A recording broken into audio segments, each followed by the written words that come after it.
تمام تعریفیں اللہ کے لیے ہے، وہی نیک لوگوں کا ولی ہے۔ میں گواہی دیتا ہوں کہ اللہ کے سوا کوئی بھی معبود برحق نہیں، وہ یکتا ہے، اس کا کوئی شریک نہیں۔ اور میں یہ بھی گواہی دیتا ہوں کہ ہمارے نبی حضرت محمد صلی اللہ علیہ وآلہ وسلم اللہ کے بندے اور اس کے رسول ہیں۔ یا اللہ ان پر، ان کی آل اور تمام صحابہ کرام پر رحمتیں، سلامتی اور برکتیں نازل فرما۔ السلام علیکم پیارے دوستو، پیاری بہنوں اور پیارے بھائیوں۔ آج کل ایک بات بہت زیادہ سننے کو ملتی ہے اور اس بارے میں ہمیں سوالات بھی حاصل ہو رہے تھے، اور یہ سوالات ہیں کہ عورتوں کے بال بیچنے کے حوالے سے، یعنی عورتوں کے بال بیچنے کے حوالے سے آج کل عورتوں کے بالوں کے بارے میں بہت زیادہ ڈیمانڈ ہے، اور خاص طور پر گلی کوچوں میں جو پھیری والے ہوتے ہیں وہ عورتوں سے کباڑ کے بجائے بالوں کا پوچھتے ہیں، اور تھوڑی بہت رقم کا لالچ دے کر عورتوں سے یہ بال خرید لیتے ہیں۔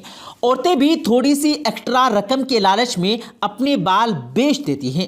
تو پیارے بھائیوں اور بہنوں، آج کی ویڈیو میں ہم بات کریں گے کہ عورتیں اپنے بالوں میں کنگھی کرتی ہیں، اور کنگھی کرتے وقت کنگھی میں بال ٹوٹ جاتے ہیں، کچھ بال گر جاتے ہیں، اور جتنے ٹوٹے ہوئے بال ہوتے ہیں، یعنی جتنے کنگھی میں جمع ہونے والے بال ہوتے ہیں، ان بالوں کو بیچنا اسلام میں کیسا ہے؟ اس طریقے سے چھوٹے چھوٹے بالوں کو جمع کرنا اور انہیں بیچ دینا کیا اسلام میں جائز ہے؟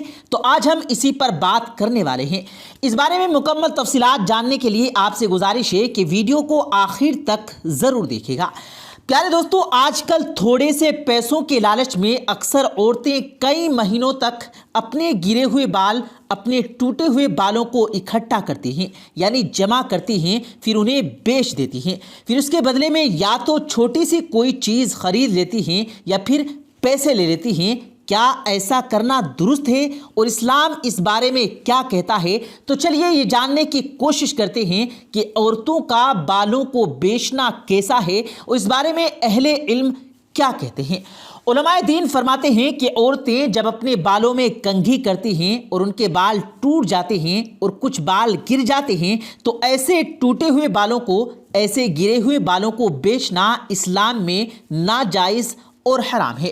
اللہ تعالیٰ قرآن مجید میں فرماتا ہے، جس کا مفہوم ہے اسلام میں جسم کے کسی بھی حصے کا بیچنا یا خریدنا جائز نہیں۔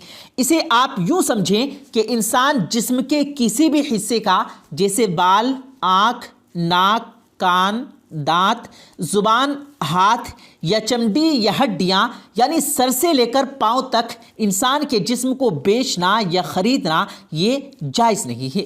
اس کی وجہ یہ ہے کہ انسان اشرف المخلوقات ہے۔ اب سوال یہ پیدا ہوتا ہے کہ بال جو جھڑتے ہیں، یعنی جھڑتے وقت جو بال ٹوٹ کر گر جاتے ہیں، جو بال گر جاتے ہیں، انہیں ہم بیچ نہیں سکتے، تو ان بالوں کا کیا کرنا ہے؟ تو یاد رکھیں، بال جھڑتے وقت، بالوں میں کنگھی کرتے وقت جو بال گر جاتے ہیں، آپ انہیں کسی سنسان جگہ پر دفنا دیجئے، اور اگر ایسا ممکن نہ ہو تو کسی کپڑے میں لپیٹ کر یا کسی کاغذ میں لپیٹ کر کسی ایسی جگہ پر رکھ دیں جہاں پر کوئی اجنبی نہ جا سکے۔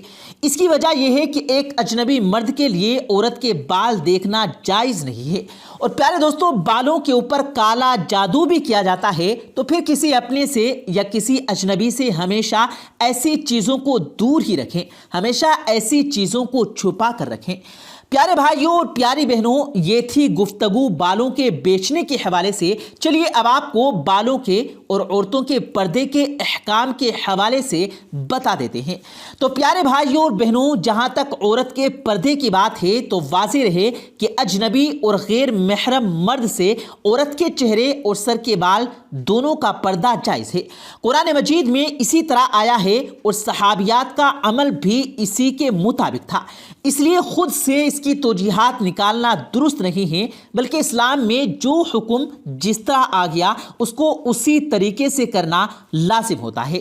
یاد رہے کہ عورت چھپی ہوئی اور پوشیدہ رہنے والی چیز ہے۔ اس بارے میں شریعت کا حکم ہے کہ وہ اپنے گھر میں ہی رہے اور اپنے آپ کو چار دیواری تک محدود رکھے۔ البتہ ضرورت شرعی یا طبعی کے مواقع میں عورت کے لیے گھر سے باہر کسی بڑی چادر یا اس کے قائم مقام تمام برقعے سے اپنے پورے جسم کو ڈھانپ کر نکلنے کی اجازت ہے۔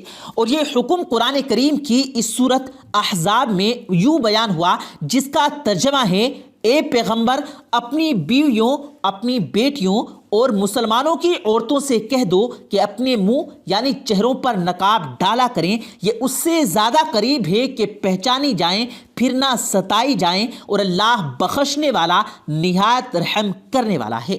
میری پیاری بہنوں، آپ خود ہی اندازہ لگا لیجئے کہ عورت کے بالوں کا بھی پردہ ہے، اور اسی لیے یہ حکم ہے کہ بالوں کو فروخت نہ کیا جائے بلکہ ان کو کہیں صاف جگہ پر دفن کیا جائے۔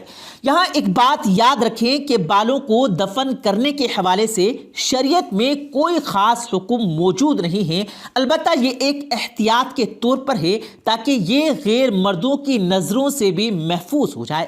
اور جو عورتیں یہ خیال کرتی ہیں کہ بالوں پر جادو کیا جا سکتا ہے تو وہ بھی ان کو محفوظ جگہ پر دفن کر دیں، یوں یہ خدشہ بھی دور ہو جائے گا۔ بالوں کو چھپانے کی اہمیت کا اندازہ آپ کو اس بات سے بھی ہوگا کہ عورت کے لیے جائز نہیں کہ وہ ننگے سر یا باریک دوپٹے میں عورت کی نماز بھی نہیں ہوتی۔ ہمیں پہلے یہ بات جان لینی چاہیے کہ نماز اہم ترین عبادت ہے جو رب کے سامنے ادا کی جاتی ہے، اسی لیے نماز میں عورتوں کو چاہیے کہ ستر کا مکمل خیال کرے۔ ابن ابی شیبہ کی روایت ہے کہ ابن عمر رضی اللہ تعالی عنہ نے فرمایا کہ جب عورت نماز پڑھے تو مکمل لباس میں پڑھے، یعنی قمیص، دوپٹے اور قمیص کے اوپر چادر۔ عورت کا یہ لباس سلف کے یہاں معروف ہے، اس لیے بحالت نماز جہاں عورت کو ہاتھ، پیر اور مکمل جسم چھپانا ہے سوائے چہرے کے، لیکن اجنبی ہو تو چہرہ بھی واجب ستر ہے۔ پیارے دوستوں، معلوم ہوا کہ عورت کے لیے سر کے بالوں کو بھی دوپٹے سے اچھی طرح سے ڈھانکنا ضروری ہے۔ تو یہ کیسے ہو سکتا ہے کہ عورت اپنے بالوں کو غیروں کے ہاتھوں فروخت کر دے؟ نبی کریم صلی اللہ علیہ وآلہ وسلم کا فرمان ہے، اللہ تعالیٰ حائضہ یعنی بالغ عورت کی نماز دوپٹے کے بغیر قبول نہیں فرماتا۔ معلوم یہ ہوا کہ نماز میں عورت کو اپنے سر کو ڈھانپنا لازم ہے، اور لباس بھی عورت کا ایسا ہو کہ اعضاء کی مکمل ستر پوشی ہو رہی ہو۔ اس لیے نماز ہو یا غیر نماز، عورت کا باریک لباس پہننا جس سے بدن کے اعضاء کی خد و خال ظاہر ہو جائز نہیں ہے۔ نماز میں بھی ایسا کوئی لباس نہ پہنے جس سے ہاتھ، قدم، پنڈلی، جسم کا کوئی حصہ یا سر کے بال نظر آ رہے ہوں۔ رہا مسئلہ ضعیف اور بیمار عورت کا، تو وہ بھی نماز میں سروں کو ایسے دوپٹے سے چھپائے گی جس سے بال ظاہر نہ ہو۔ یہی حکم نوجوان عورت، مریضہ عورت، ضعیفہ اور بوڑھی عورت کا بھی ہے۔ البتہ نماز کے علاوہ عورت اپنے سروں کو اکیلے میں یا اپنے محرم کے سامنے کھلا رکھ سکتی ہے۔ اگر مرض یا کمزوری اس قدر زیادہ ہو کہ نماز میں حجاب کی مکمل پابندی کرنا ناممکن ہو اور کوئی مدد کرنے والا بھی نہ ہو تو جس قدر ہو سکے پابندی کرے۔ اللہ تعالیٰ کسی کو طاقت سے زیادہ مکلف نہیں بنا تھا۔ پیارے دوستو، امید کرتے ہیں آپ کو آج کی ہماری یہ ویڈیو ضرور پسند آئی ہوگی۔ اگر آپ کو یہ ویڈیو پسند آیا ہو تو اس ویڈیو کو دل سے لائک کریں اور زیادہ سے زیادہ لوگوں تک اس ویڈیو کو ثواب کی نیت سے شیئر کریں، اور اس ویڈیو کے بارے میں آپ کی کیا رائے ہے کمنٹ سیکشن میں اپنی رائے کا اظہار ضرور دیں، اور مزید اسی طرح کی روز کی ویڈیو پانے کے لیے ہمارے چینل کو ضرور سبسکرائب کریں۔ ملتے ہیں پھر ایک نئی ویڈیو کے ساتھ، تب تک کے لیے اللہ حافظ۔